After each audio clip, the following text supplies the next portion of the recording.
வணக்கம் நண்பர்களே. சமீபத்தில் கரூர் அந்த நெரிசல் காரணமாக 41 பேர் இறந்தாங்க. அதில் பார்த்தீங்கன்னா சுப்ரீம் கோர்ட்டு சிபிஐ விசாரணை தேவைன்னு சொல்லிட்டு தாவேகா மனு போட்டிருந்தாங்க. இப்போ சுப்ரீம் கோர்ட்டும் பார்த்தீங்கன்னா சிபிஐ விசாரணைக்கு ஒத்துக்கிட்டாங்க.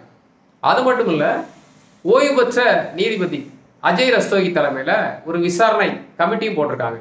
ஏன்னா அந்த சிபிஐ விசாரணை சரியாக தான் நடக்குதா அப்படின்னு பார்க்கறதுக்காக. இது திமுக அரசுக்கு சாதகமா பாதகமா அப்படின்னு பார்ப்போம். ஏன்னா சட்டசபையில் கடுமையான விவாதம் நடந்திருக்கு எடப்பாடி பழனிசாமிக்கும் ஸ்டாலினுக்கும். முதல்ல பார்த்தீங்கன்னா இந்த இன்சிடென்ட் நடந்த உடனேயும் ஸ்டாலின் ஒரு நபர் விசாரணை கமிஷன் போட்டாங்க, அருணா ஜெகதீசன் சொல்லிட்டு. காரணம் என்னன்னா, ஆளுங்கட்சி தரப்பு என்ன செய்திகளை சொல்லணும்னு விரும்புகிறாங்களோ அதை அவங்க சொல்லுவாங்க. அது அவங்க எடுத்த முதல் ஸ்டெப்பு. ரெண்டாவது பார்த்தீங்கன்னா, ஆளுங்கட்சி தரப்புலேருந்து ஒருத்தர் சென்னை ஹைகோர்ட்டில் ஒரு விசாரணை கொண்டு வராங்க. அதில் கடுமையான குற்றம் விஜய் மீது சுமற்றப்படுது. அது மட்டும் இல்லை, விஜய்க்கு சரியான தலைமை பண்பு இல்லை, பாதிக்கப்பட்டவங்கள பார்க்கல அப்படின்னு மேலும் ஒரு கடுமையான குற்றச்சாட்டு வைக்கிறாங்க. அடுத்தது மூணாவது என்ன பண்ணுறாங்கன்னா, அந்த கோர்ட்டே ஒரு இன்வெஸ்டிகேஷன் டீம் ஃபார்ம் பண்ணுறாங்க. வடக்கு மண்டல ஐஜி அஸ்ரா கார்க் தலைமையில். அவங்க பார்த்தீங்கன்னா ரொம்ப வேகமாக கரூரில் நிறைய தடயங்களை சேகரிக்கிறாங்க. இது எல்லாமே ஆளுங்கட்சி தரப்பில் வேகமாக எடுத்தப்பட்ட செயல்பாடுகள்.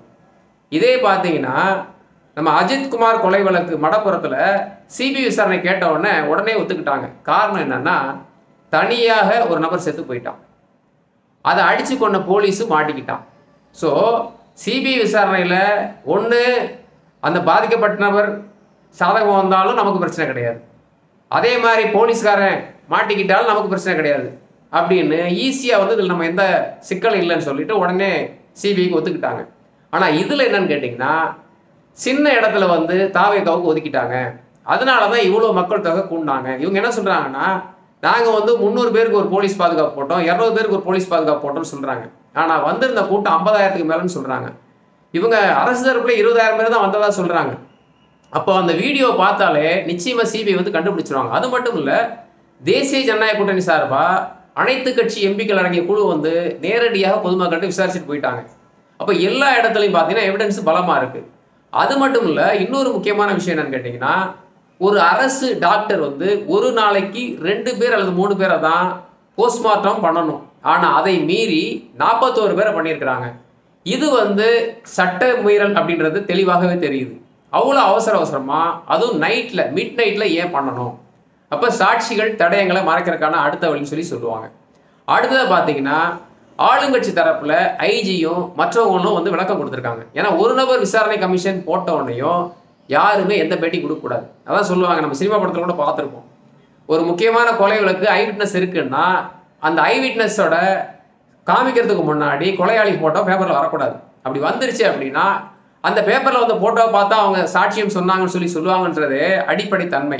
அப்போது எல்லா விதமான தவறுகளையும் ஆளுங்கட்சி அவசரமாக பண்ணுறாங்க. அப்போ ஏதோ ஒரு பதட்டம், ஏதோ ஒரு கலக்கம். அப்போ என்ன ஆயிடுச்சு, இப்போ எல்லாமே சிபிஐக்கு போனதுனால இன்னொன்று சிபிஐ என்ன பண்ணுவாங்க, கண்டிப்பாக எல்லா தடைகளையும் சேகரிப்பாங்க. அது எலெக்ஷன் பக்கமாக இருக்கும்போது அந்த அவங்களுடைய முடிவுகளை சொன்னாங்க அப்படின்னா பெரிய பிரச்சனை வரும். இன்னொரு பாயிண்ட் என்னன்னா, ஆளுங்கட்சி தரப்பில் எவ்வளோதான் நீங்கள் ப்ரெஷர் கொடுத்தாலும் சிபிஐன்றது சென்ட்ரல் கவர்மெண்ட்டோட வழிகாட்டு. அப்போ அவங்க என்ன டைரக்ஷன் கொடுக்குறாங்களோ அதில் தான் போவாங்க. மேபி இவங்களுக்கு சாதகமாக இருக்கோ இல்லையோ அவங்க எந்த பக்கம் வேணாலும் திருப்ப முடியும். ஏன்னா விஜய் லேட்டாக வந்தார்னு ஒரு காரணம் இருக்குது. ஆனால் அவர் லேட்டாக வந்தார்னா நீங்கள் எப்படி அனுமதிக்கு போச்சு, வழியிலே தடுத்து நிப்பாட்டிருக்கலாம்ல. ஒரு காவல்துறை மீட்டிங் போய் பேசக்கூடாதுன்னு சொன்னால் எப்படி போக முடியும் அப்படின்னு அப்படி தலைகளை திருப்புறதுக்கான வாய்ப்பு இருக்குது. ஏன்னா ஒரு தனிநபர், மிகப்பெரிய உச்சபட்ச நடிகர், ஒரு சின்ன தெரு எப்படி இருக்குன்னு அவரால் பார்த்துருக்கவும் முடியாது, சொல்லவும் முடியாது. அப்போ சாதாரண மாவட்ட செயலாளர்கள் மற்றவங்களை குற்றம் சாட்ட முடியாது. ஏன்னா ஒவ்வொரு உயிருக்கும் காவல்துறை பொறுப்பு வகிக்கணும். முக்கியமான அந்த ஐஜி இவ்வளோ பெரிய கூட்டத்துக்கு பாதுகாப்பு அம்சங்களை கவனிக்கலன்னு வேற சொல்கிறாங்க. இந்த மாதிரி நிறைய இன்சிடென்ட்ஸ் அங்கே சொல்லிக்கிட்டே இருக்காங்க. அப்போது முக்கியமாக சொல்லப்படுது என்னென்னா, ஒரு சின்ன இடத்துல மிகப்பெரிய கூட்டம் கூடும்போது அசம்பாவிதம் நடக்கலான்னு சொல்லி நீங்கள் எச்சரித்து அதை நிப்பாட்டலை. அடுத்ததாக பார்த்தீங்கன்னா, அந்த ஆம்புலன்ஸ் அதிகமாக வரும்போது அதை ஏன்னா இவங்க என்ன சொல்கிறாங்க, நாங்கள் அவங்க கேட்டதுக்கப்புறம் தான் ஆம்புலன்ஸே அனுப்பணும்னு சொல்கிறாங்க. ஆனால் அதுக்கு முன்னாடி நிறைய ஆம்புலன்ஸ் வந்து நிறைய வீடியோ எடுத்து வச்சுருக்காங்க.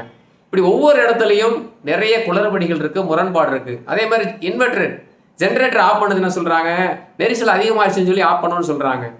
ஸோ இது எல்லா விஷயங்களும் சாதாரண மனிதன் தெரியலனாலும் சிபிஐ வந்து நிறைய விஷயங்கள் வெளிக்கொண்டு வருவாங்க. அதனால மிகப்பெரிய ஒரு இக்கட்டா மாறுன்ற சூழ்நிலை தான் திமுக அரசுக்கு இருக்குது. நிச்சயமாக இது வந்து அவங்களுக்கு ஒரு லாக்கிங் பொசிஷன் தான். அடுத்தது பார்ப்போம். நன்றி.